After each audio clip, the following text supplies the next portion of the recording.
एक मिनिट शांत व्हा सगळ्यांनी, शांतता.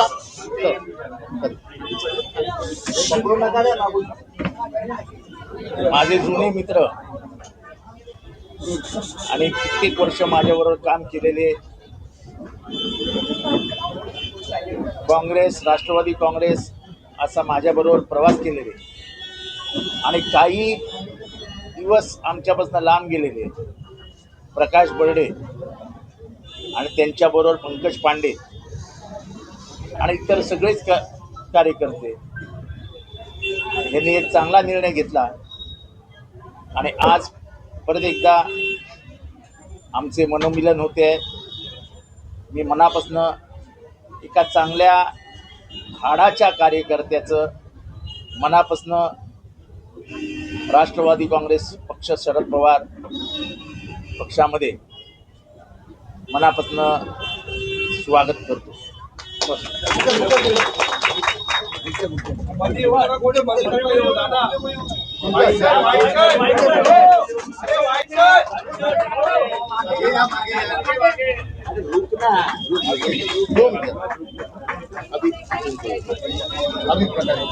तुमचे दिसते आपल्याला पंकज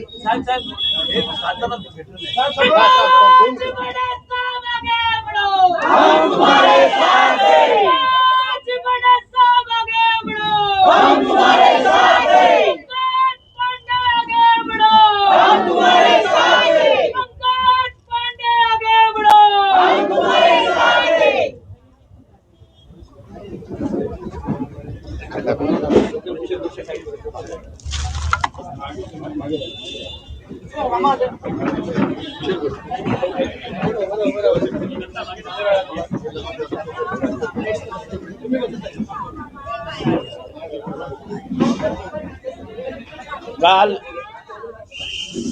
कळव्यातल्या पाण्याच्या प्रश्नावरती भारतीय जनता पार्टीने आंदोलन केलं. आम्ही त्यांचं मनापासून स्वागत करतो.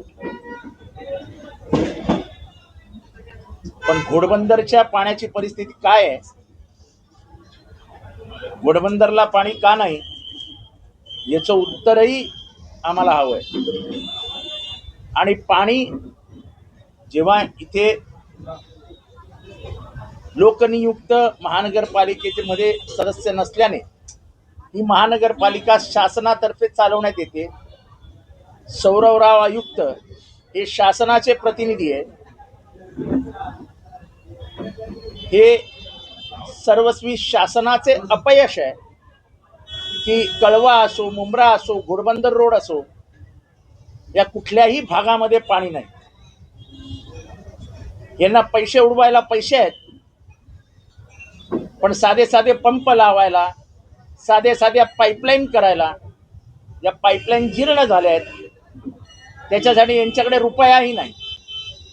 काल मी एक उदाहरण दिलं की 5,000 रुपयाचा पंप हा कळव्या मुंब्र्यामध्ये, खास करून मुंब्र्यातल्या एका अलमास कॉलनी मधल्या एरियामध्ये गेले 6 दिवस बंद आहे.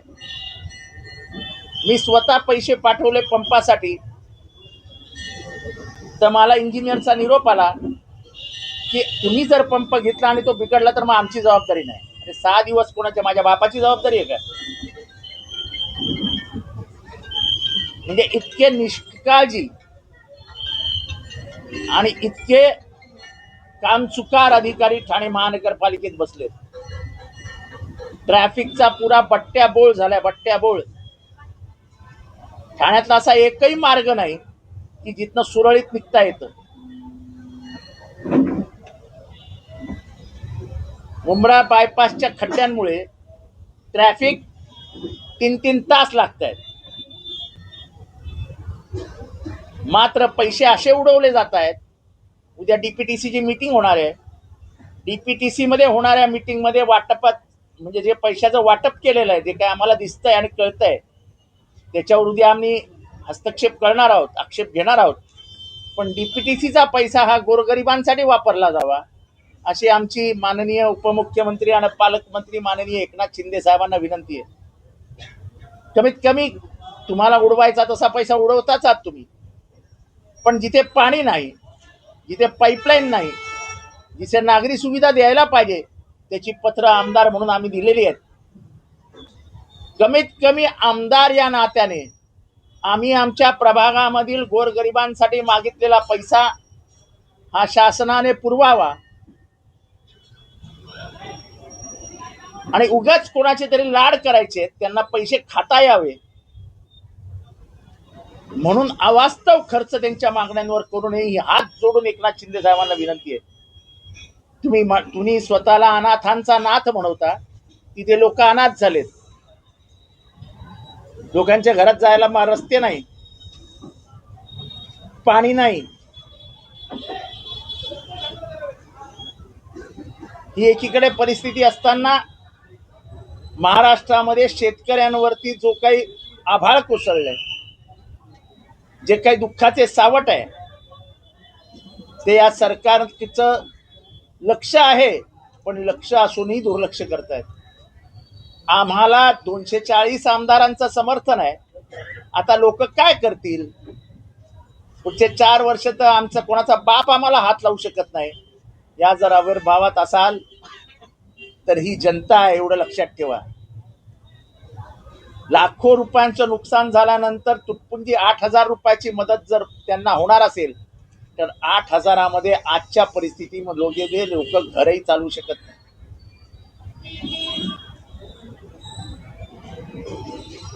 केवळ प्रशासनाला, शासनाला आणि मुख्यमंत्र्यांना प्रश्न विचारला म्हणून आज सकाळी एका शेतकऱ्याला पोलिसांनी अटक केली.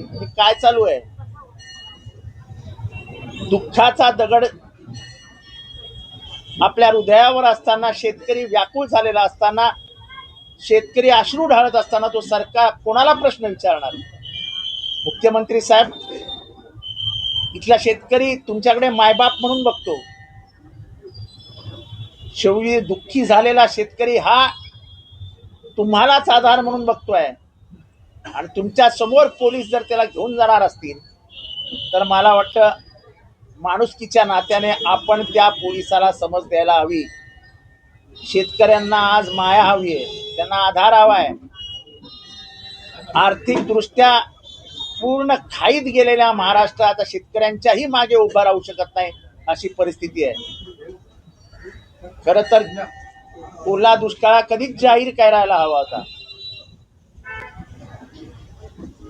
हे एकंदर पैशाचं जे काही वाटप झालंय ते वाटप बघितल्यानंतर शेतकऱ्यांचं दुःख या सरकारला समजूनही समजत नाही अशी परिस्थिती आहे.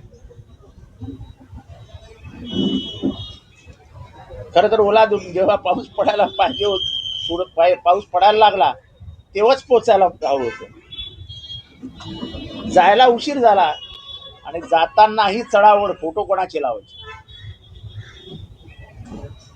असं म्हटलं जातं की मदत करताना ह्या हाताचं ह्या हातालाही समजू नये. इथे तर हाताला नाही, डोळ्यांना दिसलं पाहिजे अशी मदत केली जाते.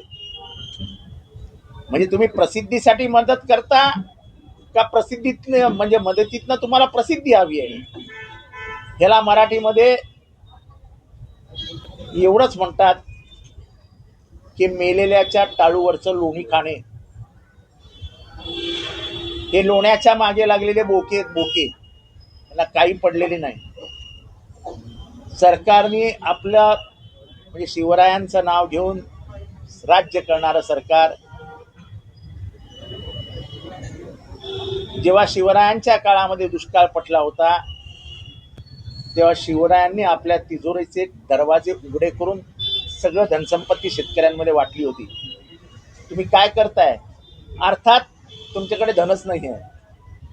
10 लाख कोटी रुपयाचं कर्ज अंगावर घेऊन चालणारा महाराष्ट्र हा विकलांग झालेला आहे, पॅरालिटिक झालेला आहे, इकॉनॉमिकली पॅरालिटिक. त्यामुळे या सरकारची अवस्था ही दयनीय आहे. शेतकऱ्यांना आता मदतीला ही आई भवानीच येणार आहे. आणि धाराशिव आणि या परिसरामध्ये झालेला पाऊस हा तुम्हाला आई भवानीने दिलेला इशारा आहे.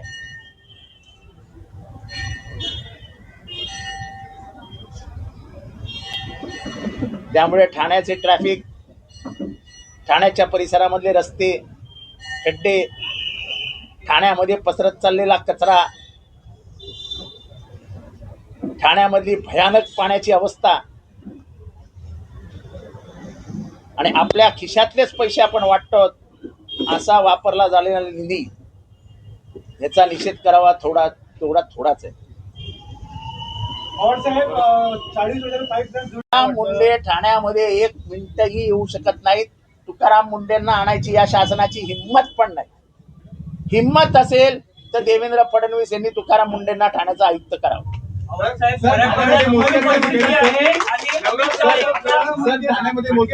त्यांच्याकडे अतिरिक्त कारभार सर पंजाबमध्ये यावेळी पंजाबमध्ये शेतकऱ्यांचं नुकसान झालं होतं तेव्हा केंद्र सरकारकडून त्यांना मदत जाहीर केली होती, परंतु महाराष्ट्रामध्ये अरे आपला ओला दुष्काळ जाहीर करायला शासनाला वेळ नव्हता. आता 240 आमदार आले आहेत. आता केंद्र विसरा आणि राज्यही विसरा. मदत केली ना तर फरक काय पडतो. कुंभमेळ्यासाठी तिजोरी ओपन केली आहे. 14,000 कोटी रुपये कुंभमेळ्यासाठी आहेत. 14,000 कोटी रुपये आणि उद्ध्वस्त झालेल्या शेतकऱ्याला 2200 का 2100 कोटी रुपये. साहेब संभाजी भिडे म्हणतायत की दांडिया किंवा नवरात्र खेळणं हलकेपणाचं लक्षण आहे आणि संविधान मानत नाही. ते महान आहेत. ते महान आहेत.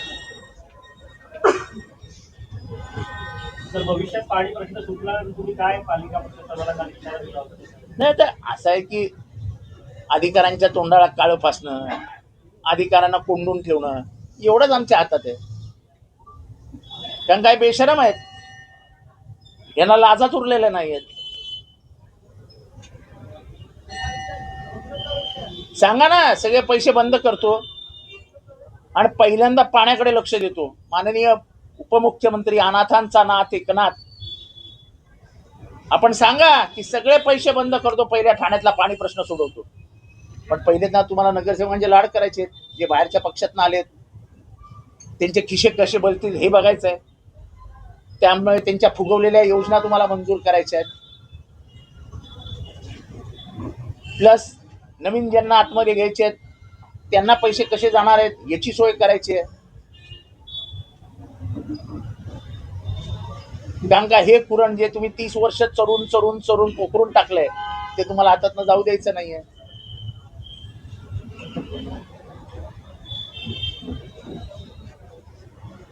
लोकशाहीची क्रूर थट्टा चालू आहेत महाराष्ट्रामध्ये.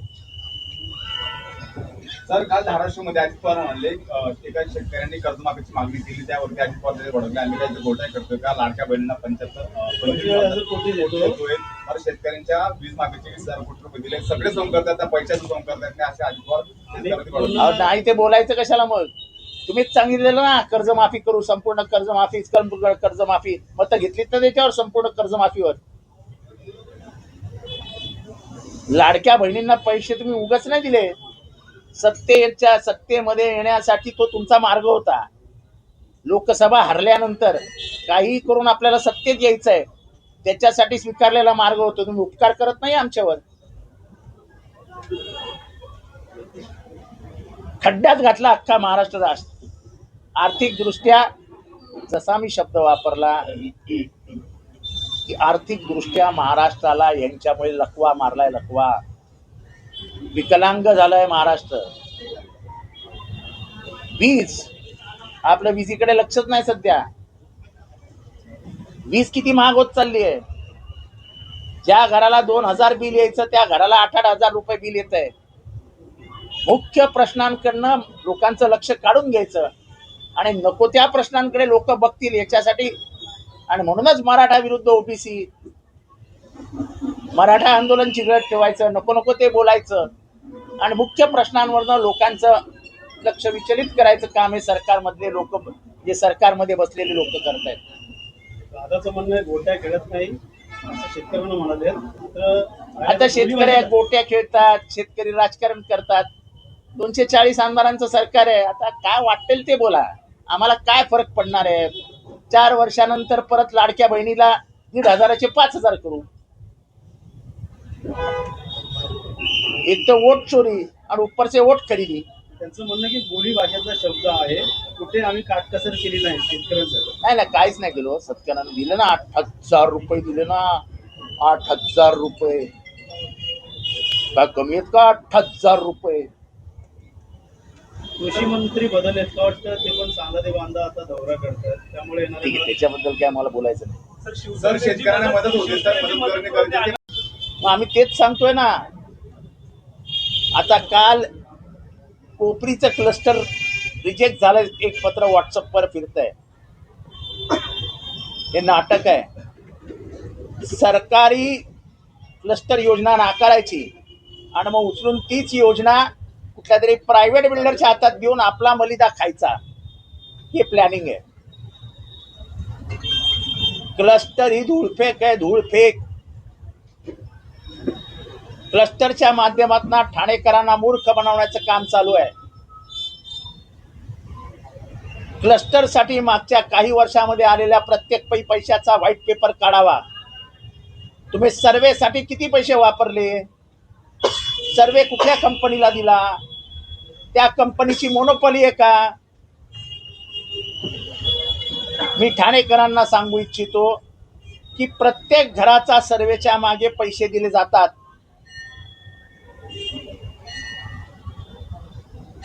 आणि यांना सगळ्या ठिकाणी पहिले सर्वे करायचे आहेत. म्हणजे सर्वेच्या माध्यमातूनच पहिल्यांदा फावडा मारायला सुरुवात करायची, मग पुढचे फावडे तर तयारच आहेत. मी साधं उदाहरण देतो. यांना 100 एकरच्या जमिनी डेव्हलप करायच्या आहेत. 70 एकर क्लस्टर, 80 एकर क्लस्टर. ठाण्यामध्ये 2 प्रोजेक्ट आहेत, मी त्या प्रोजेक्टची नावं घेत नाही. त्या जमिनी 100 एकरच्या वरती आहेत. त्यांचे खासगी मालक डेव्हलप करतायत. 2002 साली पासून मी तो प्रोजेक्ट बघतोय. आज 2025 आलंय. खासगी मालकाचा 100 एकर वरचा प्रोजेक्ट आजही पूर्ण होऊ शकलेला नाही. जर खासगी मालकाला खाली जमिनीवरचा प्रोजेक्ट 25 वर्षामध्ये पूर्ण करता येत नसेल तर पूर्ण व्यापलेल्या जमिनीवरच्या इमारती तोडायच्या, त्या इमारतीत राहणाऱ्यांना बेघर करायचं, त्यांना परत पुनर्स्थापन करायचं, त्यांचं रिहॅबिलिटेशन करायचं आणि मग इमारती बांधायचा. हा द्रविडी प्राणायाम काय म्हणतात ते कोणाला जमणार आहे? काय मूर्ख समजता का ठाणेकरांना? आधीच पाणी नाही हो, रस्ते नाही, ड्रेनेज नाही, ट्रॅफिकची बोंबाबोंब. हा तुमचा मेट्रोचा तमाशा. मेट्रो व्हायला 27 उजाडणार आहे. मला समजलं नाही, मेट्रो चालवत काय खड्ड्यात घालणार होते की काय पुढे जाऊन?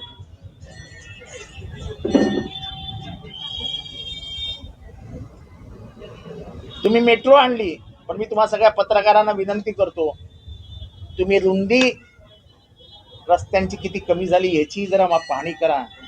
ठाण्यातली वाहनं कमी झाली का? सर्व्हिस रोडच गायब करून टाकलेत. घोडबंदरचा अख्खा सर्व्हिस रोड गायब झालाय. सर्व्हिस रोड ही काळाची गरज असते. जगामध्ये सगळीकडे सर्व्हिस रोड बांधण्यासाठी मोठ्या मोठ्या इमारती जमीनदोस्त करून सर्व्हिस रोड बांधतात का? तो लोकांना जाण्या येण्याची सुविधा व्हावी.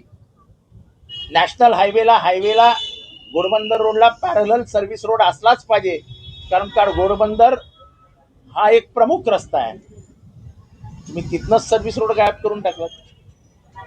आणि सर्वात जास्ती वस्ती कुठे वाढणार आहे? तर ती घोडबंदर रोडलाच वाढणार आहे. ठाण्यामध्ये ठाणा असेल गंगापूर पाण्याचा मोठी समस्या आहे. महापालिकेने यापूर्वी देखील सांगितलं होतं की जे वॉशिंग सेंटर आहेत ठाण्यामध्ये ते काही करणार नाही. प्रत्येक वॉशिंग सेंटर कडनं यांना हप्ता येतो. महानगरपालिकेचे मुजोर अधिकारी, भ्रष्टाचारी अधिकारी यात सामील आहेत. एवढा पाऊस पडतोय आणि ठाणेकरांना पाणी नाही. आणि याला जबाबदार फक्त आणि फक्त शिवसेना आहे. कारण का मला माहिती आहे 2002 साली 2003 साली शाही धरण महाराष्ट्र सरकारमध्ये त्यावेळेस पाटबंधारे मंत्री असलेले पद्मसिंह पाटील त्यांनी मुंबईच्या हातातलं शाही धरण काढून ठाण्याला दिलं. त्याच्यानंतर जे काय राजकारण झालं त्याच्याबद्दल मला बोलायचं नाही, पण आपल्या हातात आलेलं धरण केवळ आमिषापायी लालसेपायी त्यावेळेसच्या शिवसेना नेतृत्वाने नाकारलं आणि आज ठाण्यामध्ये पाणी प्यायलाही मिळत नाही अशी परिस्थिती आहे. याला सर्वस्वी जबाबदार शिवसेना शिवसेना आणि शिवसेना आहे. भाजप याच्यापासून लांब जाऊ शकत नाही, कारण का तुम्ही सत्तेतले भागीदार होतात. त्यामुळे हे मोर्चे काढायला आमची काय हरकत नाही, कारण का लोकांना मूर्ख बनवण्यासाठी तुम्हाला काहीतरी कारण द्यायला लागेल. पण मुख्यमंत्री देवेंद्रजी हे तुमचे आहेत, हक्काचे आहेत.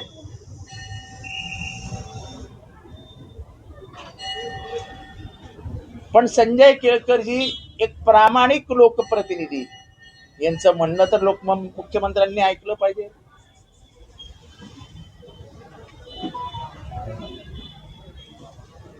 सर, येत्या काही दिवसामध्ये महानगरपालिकेची निवडणूक आहे आणि मुंब्रामध्ये कवड्यामध्ये पाणी मिळत नाही, नंतर लोकांना पाणी मिळून द्यायचा आयोगाला इशारा देत आहेत. कसं बघतो या वक्तव्याकडे?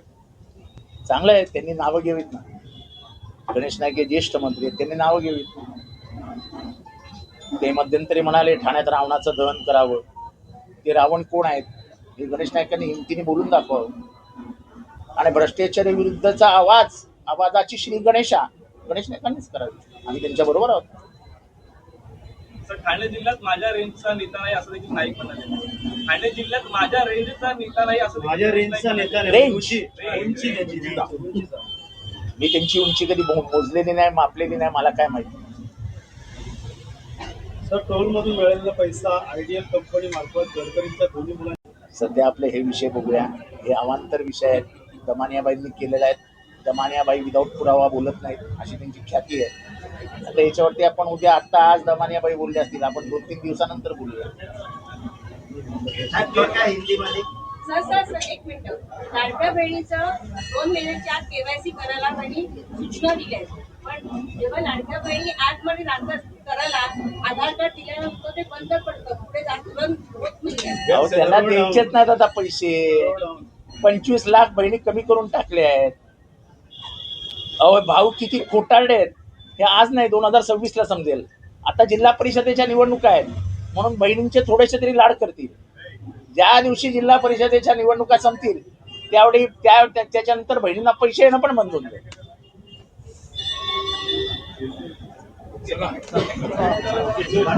नितीश राणे म्हणतात, मंत्री ते आणि तेच म्हणतात की हिंदू धर्म सभा चालणार नाही. असं आहे की हेच तुम्हाला सांगतो की मूळ प्रश्नावरनं बाजूला न्यायचं असेल तर मग यांना कामाला लावायचं. मराठी विरुद्ध मराठी, भैया विरुद्ध मराठी, ओबीसी विरुद्ध मराठा, हिंदू विरुद्ध मुसलमान. आम्ही संविधान मानत नाही ते देशात राहू नका ना. भरण्यांचं म्हणणं आहे की दिवाळी अगोदर हे पैसे मिळतील शेतकऱ्यांना. दिवाळी अगोदर दिवाळी ही जाणार महाराजांनी सांगितलं. तेव्हा जावी अशी अपेक्षा आहे, पण भरणे मामा काय करू शकतात, त्यांच्या मर्यादा काय आहेत आम्हाला कळते. मला त्यांच्याबद्दल काय म्हणूनच मी बोललो, मला त्यांच्याबद्दल काय बोलायचं नाही. कारण का या मंत्रिमंडळात कोणाला कितपत अधिकार आहेत हे तिथे मंत्री म्हणून जे बसतात त्यांना माहिती आहे की आपल्याला अधिकारच किती आहेत. प्रत्येक फाईल ही माननीय देवेंद्रजींकडे जाते, कुठल्याही मंत्र्याची फाईल. त्यामुळे जोपर्यंत देवेंद्रजी ठरवत नाही तोपर्यंत यांचा काही निर्णयच होऊ शकत नाही. सर, राज्यामध्ये 3 पक्षांचं सरकार आहे, मात्र त्यांच्यामध्ये कुरबुडी सुरू झाली. गणेश नाईक काल म्हणाले की जे काही मंत्री असतील, आमदार असतील ते फोटो लावले जात आहेत. हात घेणार नाही, आकड्याचा हात घेणार नाही, आपण घेऊ नये अशी अपेक्षा आहे. पण आपला आखडलेला हात आधीच दिसला ना परवा कॅबिनेटमध्ये. जेव्हा गणित लावलं गेलं आणि पोकताळा मांडला गेला तेव्हा 8,000 रुपये पडले तरी. गणित आहे ना साधं. खतांचे देखील पैसे निघणार नाही या 8,000. अहो, खतांचे काय कसलेच पैसे निघणार नाही. तो अख्खे गुरंढोरं वाहून गेलेत, शेतं वाहून गेलेत, रडायला जागा नाही अशी परिस्थिती आहे शेतकऱ्याची. रडायला जागा नाही. पवारांचं म्हणणं आहे की 65 मिलीमीटर आत ठेवणार नाही. 65 मिलीमीटरच्या आत ठेवणार नाही. तुम्ही काय अट ठेवणार काय ठेवणार नाही, तिजोरी मोकळी करा ना. पण आम्ही 45,000 कोटी बहिणींना दिलेत. मग भावांनी काय जीव द्यायचे का? शेतकऱ्यांनी काय पाण्यात बुडवून घ्यायचं स्वतःला, आत्महत्या करायची? आणि तुमच्या 1500 रुपयावरती काय त्या मग विधवांनी जगायचं? काय उपकार केल्याची भाषा करता? 45,000 कोटी रुपये दिले, 45,000 कोटी रुपये दिले, खिशातनं दिले काय? मी महाराजांचं स्पष्टीकरण दिलेलं आहे का वाटतं सरकार त्या पद्धतीने चालणार का? महाराजांचं स्पष्टीकरण दिलंय रयतेसाठी तिजोरी. हे फक्त महाराजांचा, बाकी काही महाराजांचं पाळायचं नाही. यांनी महाराष्ट्र धर्मच बुडवायला घेतलाय. देशामध्ये सर्वात आधी हिंदूंचं हित बघितलं जाईल.